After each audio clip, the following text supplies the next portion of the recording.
अभी तक तो हम आपको रियल खबर बता रहे थे, अब सूत्रों के हवाले से खबर सुनिए। नीतीश कुमार ही अगले सीएम बनेंगे। बीजेपी हाईकमान भी इस बात पर सहमत है कि नतीजा जो भी आएगा, और पहले भी इस बात की चर्चा हो चुकी थी कि नीतीश बार बार चुकी है, बीजेपी के बड़े नेताओं की ओर से यह कहा गया था, आलाकमान की ओर से कहा गया था कि सीएम पोस्ट की कोई वैकेंसी नहीं है, और वैकेंसी नहीं है इसका मतलब नीतीश कुमार हैं, और मैंडेट मिला तो नीतीश कुमार ही बनेंगे। और वही खबर अभी सामने आ रही है। और सबसे बड़ी बात है कि इस पर तेजस्वी यादव ने भी खूब सवाल उठाए थे और ये कहा था कि नीतीश कुमार दोबारा सीएम बनने वाले नहीं है। अगर एनडीए जीतती भी है तो नीतीश कुमार को मौका नहीं मिलेगा। लेकिन ये खबर आ गई है। हमारे साथ और भी खास मेहमान इस वक्त मौजूद है। प्रेम कुमार जी, आपके पास आते हुए इस पूरे चुनाव के बड़े टेक अवे सर आपको क्या नजर आ रहे हैं इस वक्त? देखिए, एक तो बात यह है कि सबसे ज़्यादा वोट अब भी आरजेडी के पास है। जो आप वोट परसेंटेज निकालेंगे तो सबसे ज़्यादा वोट अब भी आरजेडी के पास है, लगभग 23% का, और 22% से थोड़ा ज़्यादा बीजेपी का, और 18% से थोड़ा ज़्यादा जेडीयू का।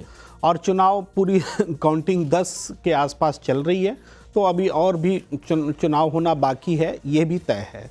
तो लेकिन जो हमारा अनुभव है, जिस हिसाब से संख्या दिख रही है, हमें नहीं लगता कि अब ये बहुत ज़्यादा इस रूप में पलटेगी कि सरकार दूसरे की बनेगी। सरकार एनडीए की ही बनती दिख रही है, ये हम अपने अनुभव से बोल रहे हैं। प्रेम कुमार जी, मैं थोड़ा सा इंटरप्ट कर रहा हूँ, ये बात जरा सारिका पासवान को समझा दीजिए। सारिका जी हैं साथ में। आप तो अधिकतर समय उनके मतलब की बात कर लेते हैं, कई बार मैं आपसे असहमत हो जाता हूं, तो जरा समझा दीजिए कि कम से कम ये अनुभव तो कहता है कि ये इतना नहीं उलट पलट हो जाएगा कि वो 198 से 100 के नीचे चले आएंगे, ये 39 से 139 पर चले जाएंगे। देखिए, राजनीतिक दल जब तक के एक ऐसे पोजीशन पर न पहुंच जाएं कि उनको हार मान लेनी चाहिए, तब तक वो हार नहीं मानेंगे, और उनकी उम्मीद अभी बनी हुई है, वो बात है। लेकिन हम तो राजनीतिक दल नहीं हैं, तो हम एक अपने अनुभव से कहते हैं कि जिस तरह की लीड बन चुकी है, ये उस हिसाब से अब नहीं पलटेगी। लेकिन उसमें टेक अवेज की बात थी, तो टेक अवेज है कि आज भी आरजेडी को सबसे ज़्यादा वोट है।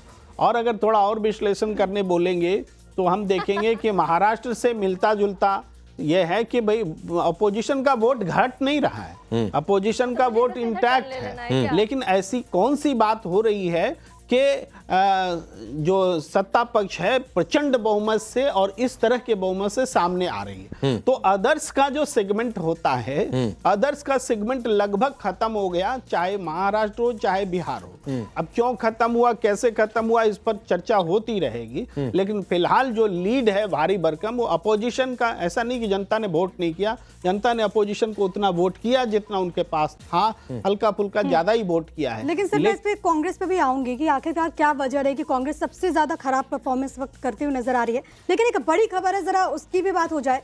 सबसे ज्यादा चर्चा मोकामा सीट की भी हुई, और खबर यह है कि जेडीयू प्रत्याशी अनंत सिंह, जो कि इस वक्त जेल में बंद है, उनको बड़ी बढ़त यहां पर मिल रही है। 23,000 वोट से अनंत सिंह आगे चल रहे हैं, और मोकामा को लेकर बहुत ज्यादा चर्चाएं हुई। पूरे बिहार चुनाव में अगर एक सीट की सबसे ज्यादा चर्चा, तो वो मोकामा की चर्चा। अनंत सिंह बनाम सूरजभान की लड़ाई में कौन जीतेगा, और बीच में बहुत सारे मोड़ भी आए, लेकिन देखिए अनंत सिंह आगे चल रहे हैं। अब एक सोनम पासवान से भी सवाल कर लेते हैं। सोनम पासवान, मान लिया जाए जो समीकरण थे पिछली बार की तुलना में, चिराग पासवान साथ आए, सबको फायदा है, गठबंधन इंटैक्ट रहा, तो आप देखिए कितनी बड़ी जीत मिल गई। बिल्कुल, ये हमारे नेता के प्रयासों का नतीजा है, और हमारी पांचों घटक दल की मजबूती का परिणाम है कि आज बिहार की तमाम जनता हमारे एनडीए के सपोर्ट में है। और खासतौर से महिलाओं ने जिस प्रकार से अपना वोट रेशियो बढ़ाया है, क्योंकि एक दौर हुआ करता था कि महिलाएं वोट देना भी लाजिमी नहीं समझती थी, क्योंकि उनको लगता था कि मेरा वोट देना या ना देना बराबर है। तो ऐसी स्थिति अब तो कम से कम नहीं है।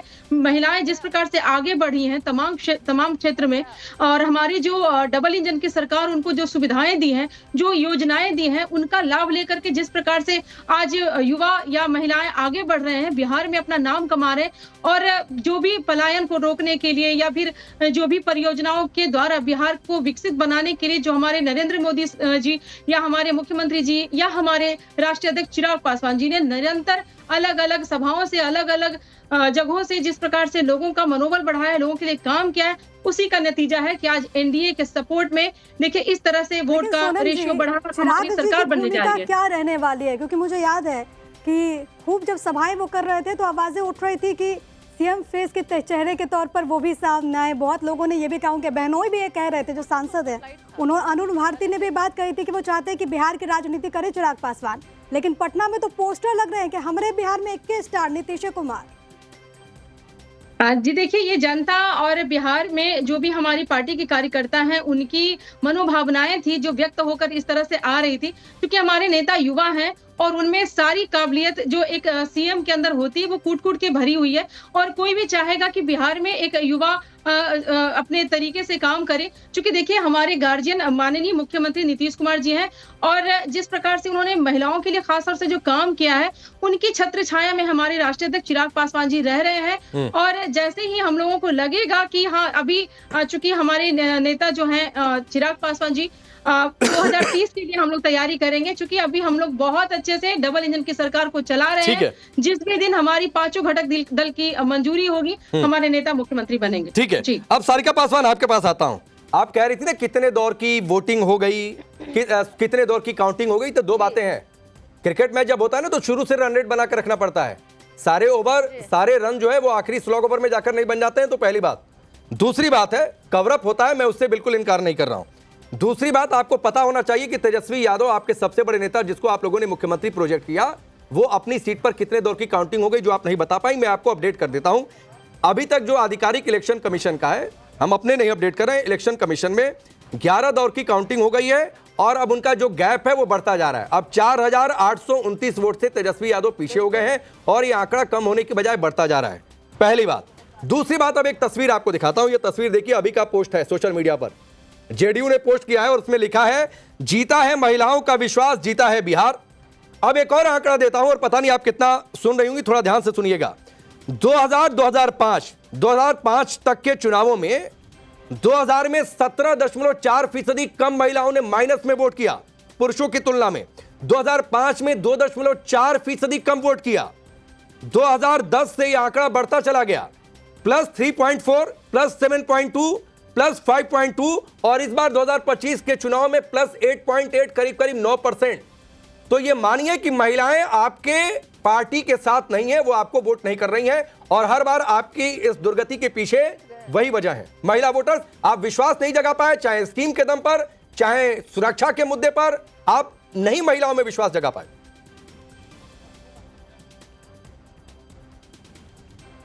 हाँ। चलिए, आपकी मैं बड़ी संयम के साथ मैं आपकी बातों को सुन रही थी और मैं चाहूंगी कि बिना इंटरप्शन के मुझे भी 1 मिनट एटलीस्ट दिया जाए। आपने मुझसे प्रश्न किया था और मैंने आपके रुझान पे मैंने आपको जवाब दिया था। जब आप बात जश्न की कर रहे थे, तो जश्न तो हमेशा से ही जीत के बाद ही होता है और जो जीत से पहले जश्न मना ले वो अति उत्साह में मनाया गया जश्न मैं मानती हूँ उसको। और इस पे ही मैंने आपको कहा था कि जो आंकड़े आप दे रहे हैं, लगभग हर जगह अब जो काउंटिंग अभी हुई है, लगभग 8 या 9, जब मैं आपके डिबेट में बैठी थी उससे पहले के जो आंकड़े मेरे पास थे, लगभग 8 और 9 राउंड के ही काउंटिंग अभी तक हुई है। और अभी आपने जो आंकड़े, अगर आपने तुरंत के आंकड़े दिए हैं तो मुझे लगता है 1 राउंड और हुआ है उसमें। तो ये जो एग्जैक्ट वही आंकड़े हैं जो मैं आपको बताने की कोशिश में थी और लगातार मैं बता रही थी। अरे मैडम, मैं वही तो कह रहा हूँ कि सारे रन स्लॉग ओवर में जाकर नहीं बन जाते हैं। ठीक है, अभी कई दौर बचे हुए हैं और आप कह रही हैं कि बैठे थे तब। अरे मोबाइल डिजिटल जमाना है, बिहार में भी ठीक ठाक नेटवर्क चलता है। ये मोबाइल पर आज से क्लिक करिए और फट से अपडेट आ जाता है कि कितने राउंड हो गए। हुज्जत वाला डिबेट